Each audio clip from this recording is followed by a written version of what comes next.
Baik, terima kasih untuk waktu yang diberikan kepada saya. Di sini saya akan menjelaskan materi tentang faktor degenerasi dengan poin topiknya pengaruh jumlah keadaan energi terhadap distribusi statistik. Perkenalkan, nama saya Anggi Andini Uli dengan NIM 2301050082.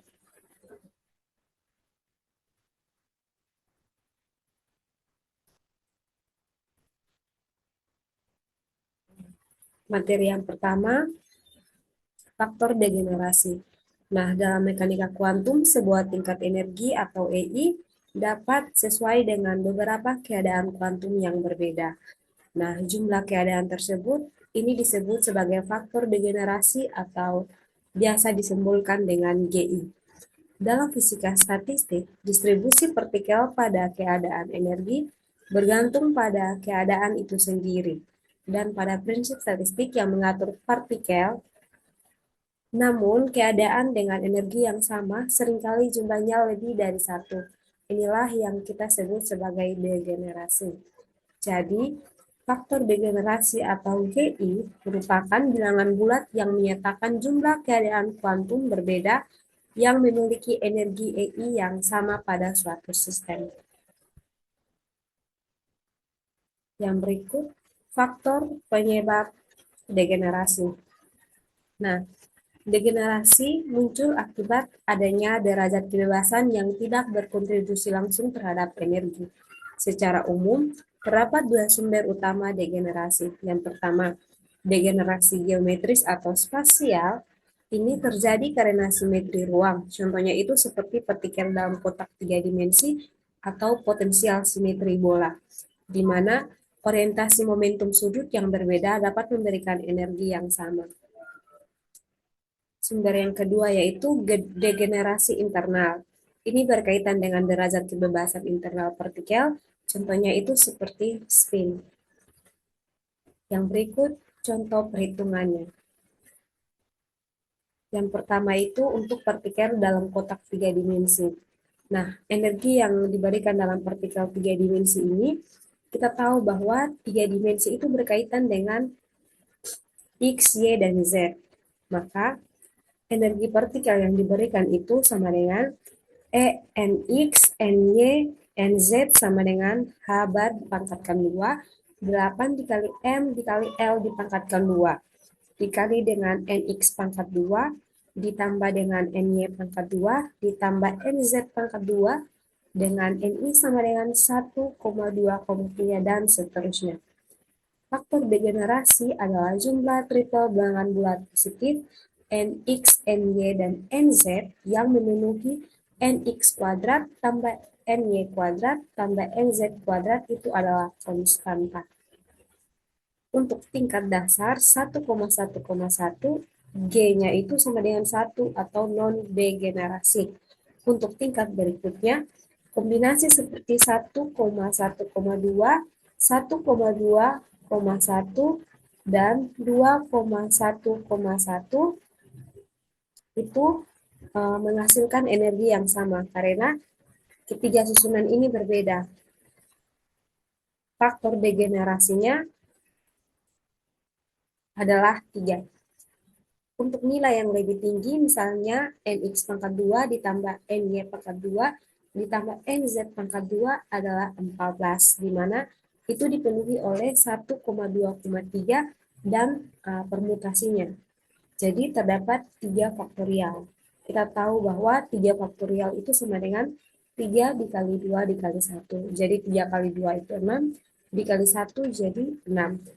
Maka terdapat 6 permutasi dari 1,2,3 sehingga jumlah keadaannya itu 6. Semakin tinggi energinya, tingkat degenerasi umumnya semakin besar.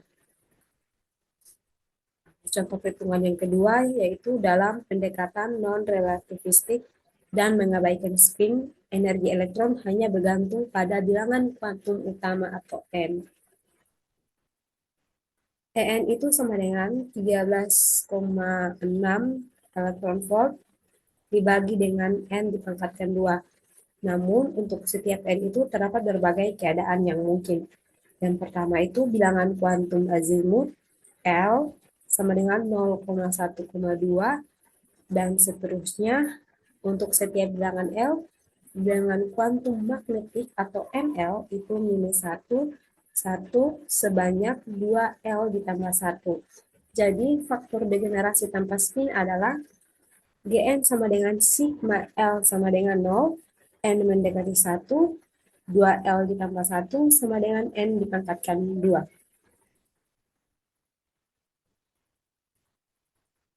Yang berikut, tingkat energi N sama dengan 2 memiliki 2 dipangkatkan 2. Nah, tadi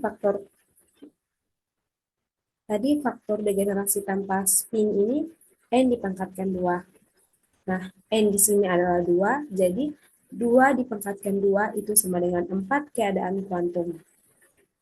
Untuk partikel dengan spin faktor degenerasi juga mencakup keadaan spin. Misalnya, elektron memiliki spin 1/2 atau setengah, sehingga ada 2 keadaan spin. Ms itu sama dengan plus 1/2 atau spin up, dan Ms sama dengan minus 1/2 atau spin down, yang menambahkan faktor degenerasi sebesar 2 pada setiap tingkat energi. Yang berikut kita masuk dalam jumlah keadaan energi. Jumlah total keadaan kuantum untuk sistem dengan N tingkat energi dapat dinyatakan sebagai jumlah hasil kali antara faktor degenerasi dengan jumlah partikel pada masing-masing tingkat. Nah, secara matematis, jika N adalah jumlah partikel pada tingkat energi EI, maka N sama dengan sigma I kali NI. Sehingga jumlah total keadaan yang mungkin untuk sistem adalah yang pertama untuk partikel Bose-Einstein, di mana omega sama dengan sigma GI dipangkatkan NI dibagi dengan NI faktorial. Untuk partikel Fermi-Dirac, omega sama dengan sigma GI faktorial dibagi NI faktorial dikali dengan GI dikurangi dengan NI faktorial. Yang berikut untuk partikel Maxwell-Boltzmann, omega sama dengan sigma GI dipangkatkan NI dibagi lagi dengan NI faktorial. Nah, dari persamaan di atas terlihat bahwa faktor degenerasi secara langsung mempengaruhi jumlah konfigurasi mikroskopis yang mungkin, yang selanjutnya menentukan fungsi partisi dan sifat termodinamika sistem.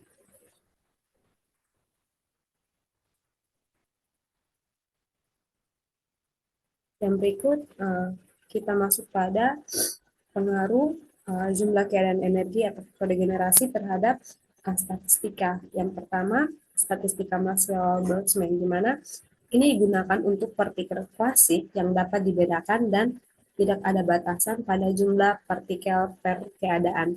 Artinya, sistem menempati salah satu dari tingkat energi.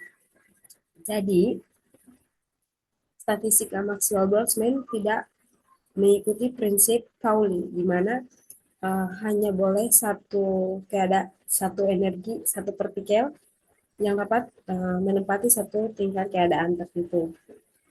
Nah, dalam sistem klasik tidak ada batasan jumlah sistem yang dapat menempati satu keadaan energi. Tanpa degenerasi, jumlah rata-rata partikel di tingkat TI itu adalah NI sama dengan AE dipangkatkan dengan beta dikali EI, dengan beta, nilai beta itu sama dengan 1/K dikali T. Dengan degenerasi, karena GI keadaannya mungkin, total rata-rata partikel di tingkat energi menjadi Z sama dengan sigma I GI E pangkat minus beta EI.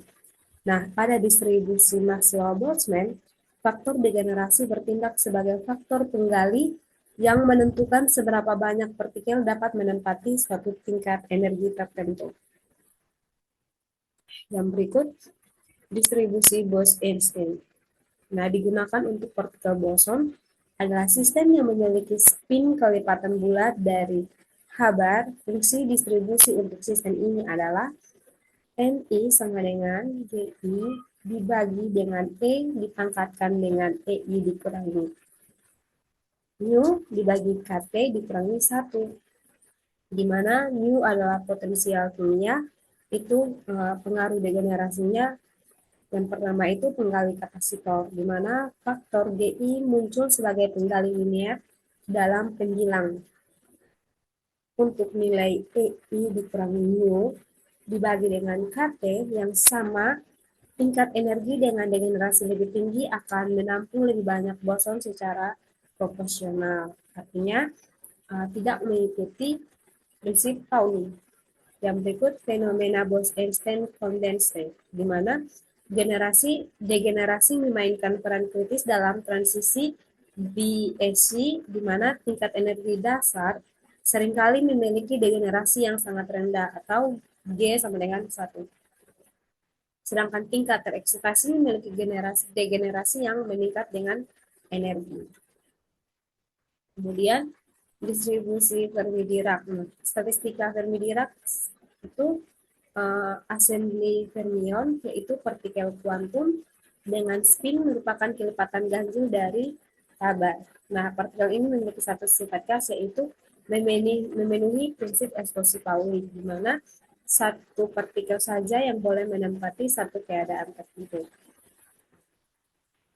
Mi sama dengan GI dibagi dengan E dipangkati dengan EI dikurangi mu dibagi KT ditambah dengan 1. Nah, pengaruh degenerasinya, pertama, kapasitas maksimum, faktor GI menentukan jumlah maksimum fermion dapat menempati tingkat energi yaitu GI fermion, yaitu 1 per keadaan kuantum. Yang berikut ada energi Fermi, di mana pada suhu 0 mutlak, semua tingkat energi hingga energi Fermi terisi penuh. Nah, pada distribusi Fermi-Dirac, faktor degenerasi menentukan kapasitas maksimal partikel pada setiap tingkat energi.